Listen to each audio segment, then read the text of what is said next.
الرحمن الرحیم، پانچوں نمازوں میں کون سی صورتیں پڑھنا افضل ہے؟ تو یہ ہے کہ پہلی رکعت اور دوسری رکعت میں الحمد، سورہ الحمد کا پڑھنا تو واجب ہے، اس لیے اس کے بغیر تو نماز مکمل نہیں ہوتی، پہلی رکعت ہو یا دوسری رکعت۔ اور اس کے ساتھ جو ہے وہ فضیلت جو ہے وہ ہے کہ آپ سورہ توحید کو پڑھیں، پہلی رکعت میں بھی پڑھ سکتے ہیں، دوسری رکعت میں بھی پڑھ سکتے ہیں، یعنی قرآن مجید میں واحد سورہ توحید ہے کہ جس کو آپ سورہ الحمد کے بعد پہلی رکعت میں بھی اور دوسری رکعت میں بھی پڑھ سکتے ہیں،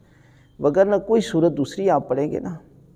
تو کراہت کی گئی ہے کہ آپ مثلاً ایک سورہ الحمد کے بعد سورہ کوثر پڑھنا چاہتا ہے پہلی رکعت میں بھی اور دوسری رکعت میں بھی، تو آپ بہتر ہے کہ ایسا نہ کریں، آپ ایسا نہیں کرنا چاہیے، لیکن سورہ توحید کو پڑھ سکتے ہیں۔ یہ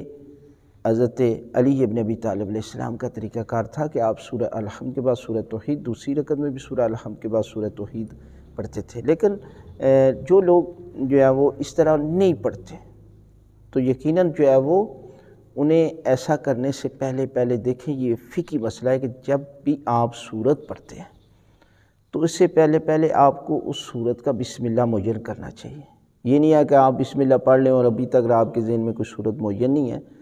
تو اس طرح جو ہے وہ آپ کی نماز جو ہے وہ ٹھیک نہیں ہے۔ بہتر ہے کہ جب بھی آپ سورہ الحمد کے بعد کوئی سورت پڑھنے سے پہلے آپ کو سورت کو معین کرنا چاہیے تاکہ اس معین شدہ سورت کا بسم اللہ پڑھا جائے۔ حالانکہ بسم اللہ تو سب کا ایک ہے، لیکن پہلے جب سورت معین ہو جاتی ہے تو بسم اللہ الرحمن الرحیم بھی معین ہو جاتا ہے۔